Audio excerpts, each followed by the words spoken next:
नमस्कार साथियों, स्वागत है आपका अपने YouTube चैनल वाईके ऑनलाइन एजुकेशन में। उम्मीद है आप सब स्वस्थ होंगे, मस्त होंगे और अपनी पढ़ाई में व्यस्त होंगे। दोस्तों, आज हम जो आपका एलटी का पेपर है, कॉमन पेपर, जो कि 50 नंबर का होने वाला है, तो उसके सिलेबस के अकॉर्डिंग अगला टॉपिक आज हम पढ़ेंगे, जो 1986 की महत्वपूर्ण शिक्षा नीति को लेकर के हैं। और उसमें सबसे पहले हम जानेंगे 1968 की जो राष्ट्रीय शिक्षा नीति बनी थी उसके बारे में।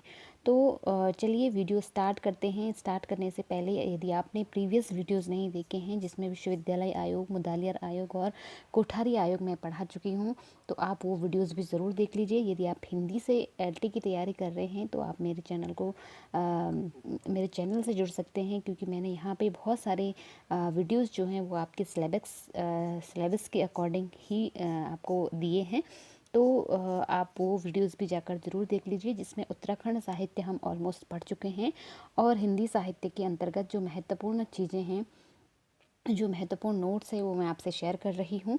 तो चलिए शुरू करते हैं आज का ये वीडियो, जिसमें हम पढ़ेंगे सबसे पहले राष्ट्रीय शिक्षा नीति 1968। बहुत ज़्यादा इसमें कुछ है नहीं, लेकिन क्योंकि 1986 की शिक्षा नीति जो है, उससे पहले ये एक नीति बनी थी, तो इसको हम थोड़ा सा जान लेते हैं। ठीक, यह नीति कोठारी आयोग की सिफारिश पर बनी थी। तो ये बात आपको ध्यान रखनी है कि कोठारी आयोग पर एक शिक्षा नीति बनी थी, जिसका नाम है राष्ट्रीय शिक्षा नीति 1968 में। ठीक है, और 1966 में हमने कल पढ़ा था कि कोठारी आयोग ने अपनी सिफारिशें दी थी। ठीक है, जो अपना प्रतिवेदन है वो 1966 में उन्होंने जमा किया था, है ना। तो अब देखिए, इस शिक्षा नीति की समीक्षा के लिए एक नई शिक्षा नीति 1979 में आई, किंतु यह कागज़ों तक ही सीमित रही, इसे लागू नहीं किया गया। क्योंकि जो 1968 में जो एक शिक्षा नीति की सिफारिश की थी कोठारी आयोग ने, उसकी कुछ मतलब उसके जो कुछ सुझाव थे उन्हें लागू किया जाना था। लेकिन अब जो शिक्षा नीति जो 1968 में लागू हुई थी, यानी कि बनाई गई थी एक समिति, जिसका कार्य था कि एक शिक्षा की जो व्यवस्था है उसको लेकर के अपने सुझाव देना। और इस नीति के जो सुझाव थे उनकी समीक्षा के लिए एक नीति बनाई गई थी 1969 में, 1979 माफ़ कीजिएगा, कि वो उस 1968 की शिक्षा नीति की समीक्षा करेगी। लेकिन ये जो नीति थी वो केवल कागज़ों तक ही रह गई, ये बहुत मतलब लागू नहीं हो पाई थी। ठीक, तो 1968 की शिक्षा नीति इंदिरा गांधी सरकार में बनी, जबकि जो 1969 की जो शिक्षा नीति थी वो गैर कांग्रेसी यानी कि मोरारजी देसाई की सरकार में बनाई गई। शायद यही वजह रही होगी जिससे कि जो ये 1968 की शिक्षा नीति की जो सिफारिशें थी वो लागू नहीं हो पाई थी, क्योंकि सिफारिशें जो है एक सरकार में बनी, इंदिरा गांधी सरकार में, और उसको लागू करना था गैर कांग्रेसी सरकार ने, लेकिन वो लागू नहीं हो पाई थी। ठीक है, तो चलिए, कोई इसमें ज़्यादा वैसी इम्पोर्टेंट चीज़ें थी नहीं। अब हम आगे देखते हैं 1986 की शिक्षा नीति। यहाँ से आपको बहुत सारी चीज़ें जाननी है। आप कॉपी पेन ले लीजिए और नोट बनाते रहिए नोट्स।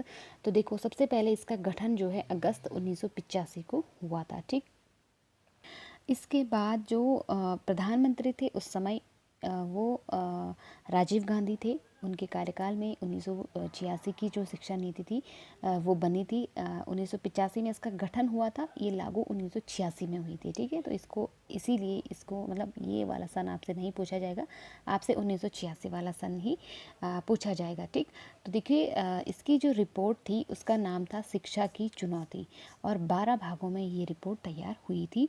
शिक्षा की चुनौती, क्योंकि तात्कालिक जो परिस्थितियां थी उसके अकॉर्डिंग अगर हम देखें तो शिक्षा व्यवस्था बहुत अच्छी नहीं थी और उसमें बहुत सारी सुधारों की आवश्यकता थी। तो उसको जो राजीव गांधी थे उस समय युवा जो थे प्रधानमंत्री थे, और उन्होंने सबसे पहले शिक्षा व्यवस्था की समीक्षा की, और उन्होंने ये पाया कि हमारे देश की जो शिक्षा व्यवस्था है उसमें बहुत सारी कमियां हैं, बहुत सारे सुधारों की आवश्यकता है। तो इसीलिए उन्होंने एक जो कमेटी बनाई, और उसको कमेटी की जो रिपोर्ट थी वो शिक्षा की चुनौती के नाम से 12 भागों में बनाई गई थी। ठीक, यह पहली ऐसी शिक्षा नीति थी जिसमें उसके कार्यान्वयन की पूरी योजना प्रस्तुत की गई, साथ ही पर्याप्त संसाधन भी जुटाए गए। यानी कि जो राजीव गांधी थे तत्कालिक प्रधानमंत्री, उन्होंने इस विषय को बहुत गंभीरता से लिया, शिक्षा के विषय को, और उन्होंने जो है अपनी निगरानी में बराबर इस पर अपनी नज़र बनाए रखी, और उसका जो क्रियान्वयन है, उसकी जो कार्य योजना है, उसकी जो पूरी जो रूपरेखा है, उसको उन्होंने अपने सामने तैयार करवाया। और इस तरह से ये योजना जो है, इसकी जो अधिकतर जो संस्तुतियाँ थी वो इनको मतलब लागू कराया गया, और इसके लिए पर्याप्त संसाधनों को भी जुटाने का पूरा प्रयास किया गया। ठीक, अब हम जानेंगे इसकी क्या सिफारिशें थी और क्या इसकी विशेषताएं रही हैं। तो सबसे पहले देखिए, समानता के लिए शिक्षा, इसका जो सबसे मेन जो पॉइंट था, समानता के लिए शिक्षा, यानी कि देश में जो वर्ग भेद था, जो लैंगिक भेद था, इस तरह से कई प्रकार के भेदभाव प्रचलित थे, तो उनको दूर करना और सभी वर्गों को समान रूप से शिक्षा देना, इसका पहला फोकस था। इसके बाद तकनीकी व व्यावसायिक शिक्षा को महत्व इस पर दिया गया, जिसमें कंप्यूटर एजुकेशन को भी स्थान दिया गया। ठीक, इसके बाद विभिन्न स्तरों पर शिक्षा का पुनर्गठन, तो जो विभिन्न स्तर थे उसमें क्या किया गया, शिक्षा का पुनर्गठन किया गया। जो अब तक की नीतियाँ थी उनको, उनमें सुधार लाया गया, उन सबको पुनर्गठित किया गया। 10+2+3 शिक्षा प्रणाली लागू की गई थी। जो अब तक जो केवल सुझाव दिए जा रहे थे 10+2+3 के शिक्षा नीति लागू करने के, वो 1986 की शिक्षा नीति में लागू की गई। अभी तक हम पढ़ रहे थे कि उन्होंने सुझाव दिया, जो अब तक के आयोग हमने पढ़े, उन्होंने 10+2+3 की शिक्षा के सुझाव दिए, कोठारी आयोग, और इसको लागू किया गया 1986 की शिक्षा नीति में। ठीक, शिक्षक शिक्षा के लिए डाइट का गठन, तो देखिए ये बहुत मेन जो आपका पॉइंट है कि शिक्षक शिक्षा के लिए डाइट की व्यवस्था या डाइट का गठन किस नीति के तहत हुआ, तो 1986 की शिक्षा नीति के तहत डाइट का गठन हुआ था। ठीक है, इसके बाद देखिए, नवोदय विद्यालयों का गठन किया जाए, जिसमें निर्धन या ग्रामीण बच्चों के लिए 75% स्थान सुरक्षित रखे जाए। जो नवोदय विद्यालय हम वर्तमान समय में भी देखते हैं, तो उसमें क्या है कि जो ये नवोदय विद्यालय है, उनके गठन की जो बात थी वो 1986 की शिक्षा नीति में की गई थी, और निर्धन और जो ग्रामीण बच्चे थे उनके लिए 75% जो स्थान थे या सीटें थी वो सुरक्षित रखने की यहाँ पे बात की गई थी। यानी कि 25% लोग ही केवल जो है वो शहरी कहें या जो संपन्न परिवार हैं उनके जो संपन्न परिवार के बच्चे हैं, वो इसमें केवल 25% ही इसमें उनकी हिस्सेदारी होगी। बाकी जो 75% बच्चे होंगे वो ग्रामीण क्षेत्रों से आएंगे, और ऐसे बच्चे आएंगे जो ग्रामीण क्षेत्रों के, जिनका आर्थिक स्तर ठीक नहीं है, और लेकिन जिनका मानसिक स्तर ठीक है, जो पढ़ने में तेज हैं, और जो पढ़ाई किसी कारणवश या आर्थिक की वजह से पढ़ नहीं पाते हैं, तो उनको उनकी तलाश करना, उनको ढूंढना, और उनको एक माध्यम से ये जो नवोदय विद्यालय हैं उनको उपलब्ध करवाना, इसका ये एक उद्देश्य था। ठीक, इसके बाद देखिए, विद्यालय संकुल निर्माण किया जाए, ये इनका एक अन्य सुझाव था। इसके पश्चात ऑपरेशन ब्लैक बोर्ड, ये बहुत इंपॉर्टेंट है, किसके तहत दिया गया, ये अक्सर क्वेश्चन पूछा जाता है कि ऑपरेशन ब्लैक बोर्ड जो है किससे संबंधित है, या किस नीति के द्वारा इसको लागू किया गया था। तो ऑपरेशन ब्लैक बोर्ड जो कि 1986 में ही लागू हो गया था, जिसके तहत सभी प्राथमिक विद्यालयों में मूलभूत सुविधाएं उपलब्ध कराई जाएं। 1987 से ये लागू हुआ था, लेकिन जो लागू करने की बात थी वो 1986 में ही कही गई थी। अब यहाँ पे आपको दो चीज़ें ध्यान रखनी है। एक तो ऑपरेशन ब्लैक बोर्ड 1986 की शिक्षा नीति के तहत लागू किया गया था। लागू कब हुआ था? 1987 में। और इम्पॉर्टेंट चीज़ जो आपको ध्यान रखनी है कि ऑपरेशन ब्लैक बोर्ड किससे संबंधित है, तो प्राथमिक विद्यालयों में मूलभूत सुविधाएं जो है उपलब्ध करवाने के लिए। ठीक है, तो यानी कि प्राइमरी स्तर पर जो भी मूलभूत सुविधाएं होती हैं उन सब को उपलब्ध करवाना ऑपरेशन ब्लैक बोर्ड के तहत, यानी इसका उद्देश्य यही था। ठीक, उम्मीद है आप लोग समझ पा रहे होंगे। यदि समझ में आ रहा है तो एक लाइक ज़रूर कीजिएगा। चलिए आगे बढ़ते हैं। संशोधित राष्ट्रीय शिक्षा नीति 1986, यानी कि जो राष्ट्रीय शिक्षा नीति 1986 थी, फिर उसमें बाद में संशोधन किया गया 1992 में। उन संशोधनों को फिर से एक बार संज्ञान में लाया गया।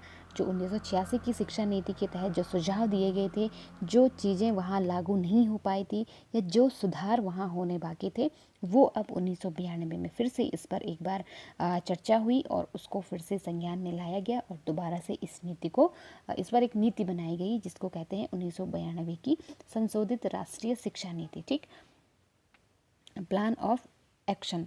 तो देखिए 1986 की शिक्षा नीति की समीक्षा के लिए 1990 में राममूर्ति समीक्षा समिति गठित की गई 1990 में, किंतु यह सफल नहीं हो पाई थी। ठीक, और इसके पश्चात 1992 में जनार्दन रेड्डी समिति बनाई गई थी। तो आपको ध्यान रखना है कि यहाँ पे आपसे क्वेश्चन क्या बनेगा कि 1986 की शिक्षा नीति के लिए कौन सी समिति बनाई गई थी। तो 1992 में जनार्दन रेड्डी समिति बनाई गई थी। ठीक, तो या फिर हो सकता है ऐसा भी क्वेश्चन पूछ ले कि 1986 की शिक्षा नीति के लिए की समीक्षा के लिए कौन कौन सी समितियां गठित की गई थी। लेकिन यहाँ पे आपको ध्यान रखना है, हालांकि वो समिति हमारे पास जो थी 1990 में जो राममूर्ति समीक्षा समिति थी वो सफल नहीं हो पाई थी, लेकिन गठित ज़रूर की गई थी। ठीक, तो 1990 में और 92 में जो है दो समितियां बनी थी 1986 की शिक्षा नीति की समीक्षा के लिए। ठीक, और समीक्षा की किसने? जनार्दन रेड्डी समिति ने। ठीक, इस समिति की अधिकांश सिफारिशों को लागू नहीं किया गया। अब जो जनार्दन रेड्डी समिति बनाई गई, हालांकि बन तो गई, लेकिन इस समिति ने जो सिफारिशें दी उनको लागू नहीं किया गया। ठीक, इसके पश्चात 1992-93 में यशपाल समिति का गठन किया गया। अब ये इम्पोर्टेंट है, एक यशपाल समिति का भी गठन किया गया था जिसने 1986 की शिक्षा नीति की क्या की थी? समीक्षा की थी। ठीक,